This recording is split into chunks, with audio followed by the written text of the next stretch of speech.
Queridos irmãos e irmãs, nós estamos celebrando o 24º domingo do tempo comum e nós ainda continuamos a nossa reflexão no capítulo 18 de São Mateus. O capítulo 18 de São Mateus, se vocês pegarem na Bíblia, é o chamado discurso comunitário de Jesus. É um dos grandes discursos que está presente no Evangelho de Mateus. Na semana passada, nós já estávamos no capítulo 18, Jesus falava sobre a correção fraterna. E no Evangelho de hoje, continuando o Evangelho de semana passada, dentro do discurso comunitário, Jesus está nos falando da necessidade do perdão.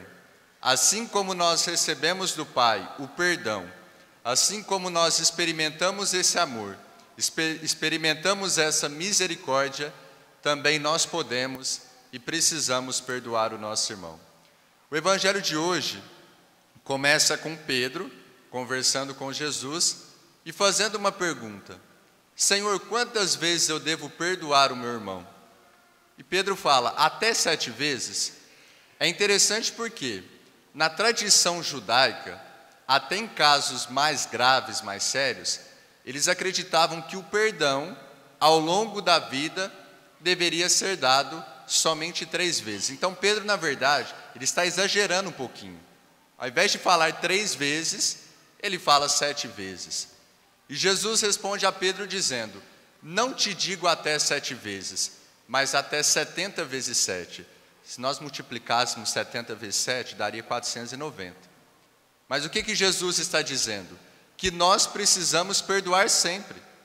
Fazer a experiência do perdão em relação àqueles que nos ofenderam, que nos magoaram, ao longo de toda a nossa vida.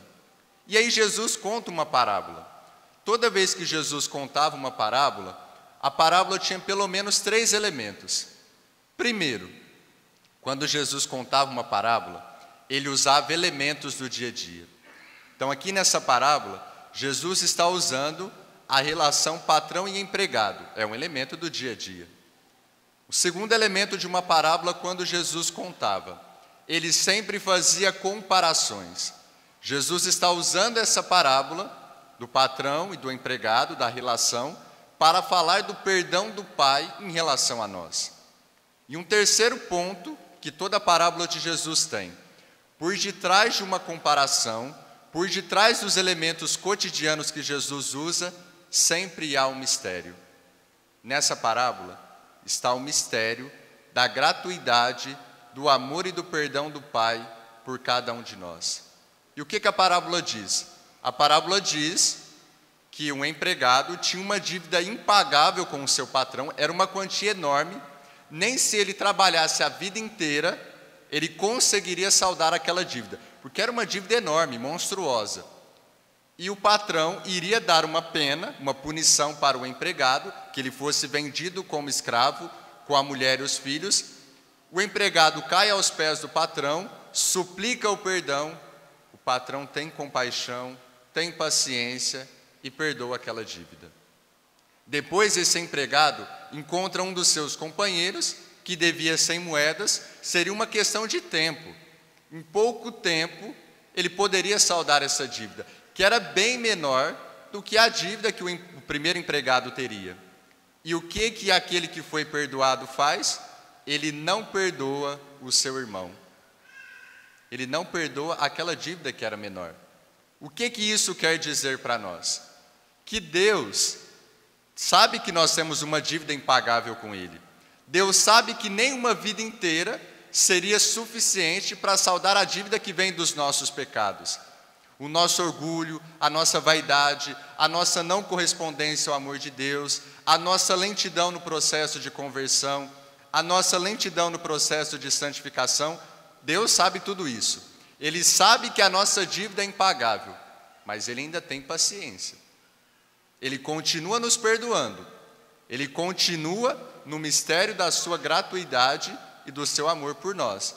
E aí nós que muitas vezes experimentamos esse perdão de Deus, e para nós católicos ainda mais no sacramento da confissão, nós que experimentamos esse perdão de Deus, essa graça de Deus, quando nós enfrentamos uma situação que nós podemos perdoar uma outra pessoa, nós resistimos em perdoar.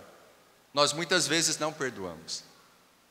O primeiro motivo pelo qual nós perdoamos alguém não é pela pessoa em si, é porque Deus nos perdoou. É porque Ele sabe que nós somos pecadores. É porque Ele nos oferece o seu perdão que eu posso e preciso perdoar a outra pessoa.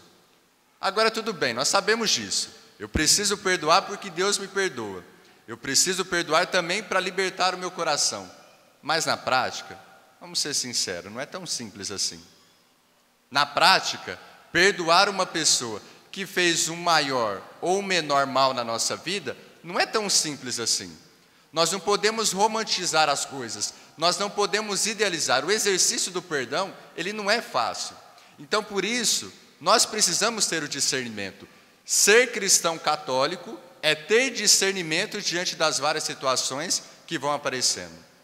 Pode ser que na sua vida, alguém te causou mal, alguém te ofendeu, te caluniou, alguém te perseguiu sem motivo, alguém fez um juízo negativo sobre a sua pessoa, sobre a sua vida, sobre alguém da sua família, e você precisa perdoar essa pessoa, porque Deus te perdoa. Pode ser que você faça a experiência do perdão e que você continue convivendo com essa pessoa tranquilamente. Você se libertou, você perdoou, como Deus te perdoou, e você continuou convivendo com essa pessoa, conversando, e está tudo certo. Pode ser que você faça a experiência do perdão, que você realmente de coração perdoe aquela pessoa, mas que às vezes vai ser um contato mínimo dali para frente. Às vezes a sua atitude vai mudar, a sua postura vai mudar, e também não significa que está errado. Às vezes é melhor assim mesmo. É um contato mínimo, uma mensagem de vez em quando, um encontro dali, daqui, isso faz parte. E pode ser que você perdoe uma pessoa de coração, que você se liberte daquela situação, que você supere aquela situação, mas que você não vai ter contato mais com aquela pessoa. Cada um segue o seu caminho, você perdoou e está tudo bem. E é melhor assim. É por isso que eu falo, tem pessoas que ao longo da minha vida tentaram me prejudicar, que fazem juízos negativos, que julgam daqui e dali. A Deus cabe a vingança e o julgamento, como diz a primeira leitura do Eclesiástico. A Deus cabe julgar essa pessoa. Eu não desejo mal para essa pessoa. Eu desejo, na verdade, que as pessoas estejam bem, estejam bem financeiramente, estejam bem fisicamente, estejam bem espiritualmente, estejam bem na família e que estejam bem longe de mim também. Às vezes é melhor assim. A pessoa segue de um lado, eu sigo do outro, ninguém incomoda ninguém, ninguém faz ninguém pecar, ninguém faz o outro sentir raiva e está tudo certo. Vocês podem até achar engraçado, a primeira leitura de hoje, do Eclesiástico, o livro do Eclesiástico, só uma curiosidade, é um livro que só existe na Bíblia católica. A Bíblia protestante não traz o livro do Eclesiástico, é só a Bíblia católica, que é um livro que foi escrito poucos séculos antes de Cristo, é um livro que fala da sabedoria judaica, que fala da importância de acolher essa sabedoria, e já na mentalidade judaica, já se tinha essa relação do perdão divino e do perdão humano. E a primeira leitura de hoje começa dizendo que a raiva e o rancor são coisas detestáveis, e até o pecador procura livrar-se delas. Gente, muitas vezes uma situação de perdão, como eu falei, não é simplesmente pela outra pessoa. Você perdoa porque Deus te perdoou e você perdoa para se libertar daquela situação. Para superar a raiva, para superar o rancor, para superar o ressentimento, para superar a mágoa. É para você se libertar disso, porque se nós não nos libertamos, nós não conseguimos dar um passo na vida de fé. E aí, eu lembrava, preparando essa homilia, vocês podem até achar engraçado, eu me lembrava de uma pessoa que já até faleceu. Eu me lembrava daquela cantora, a Marília Mendonça, não porque eu era fã dela, ela cantava muito bem, eu concordo com isso. Eu acho que ela tinha uma voz muito bonita. Mas tem uma música dela, chama Supera, não sei se alguns aqui conhecem. Tem uma música dela que fala isso.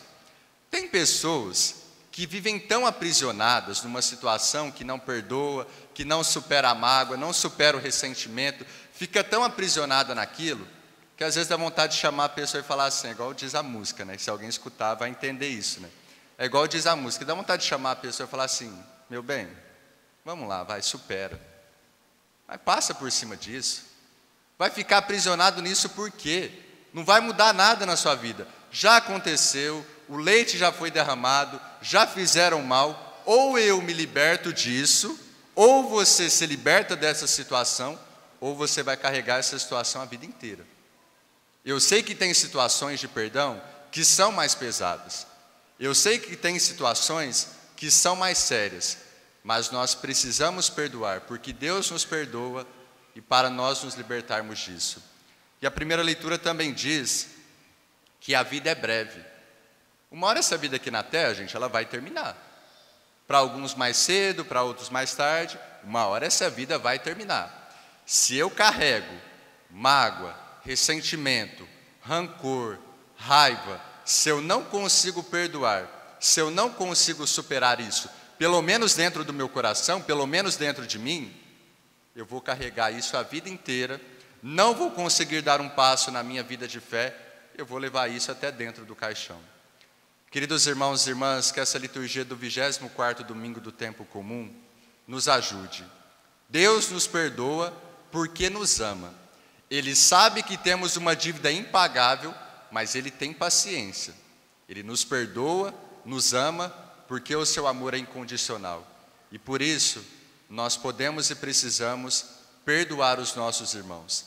Em primeiro lugar, porque Deus nos perdoa. E depois, para nos libertarmos dessas situações, desses sentimentos que tanto aprisionam o nosso coração. Se você tem uma situação mais ou menos séria de perdão, a Eucaristia é o momento mais privilegiado para você colocar essa situação.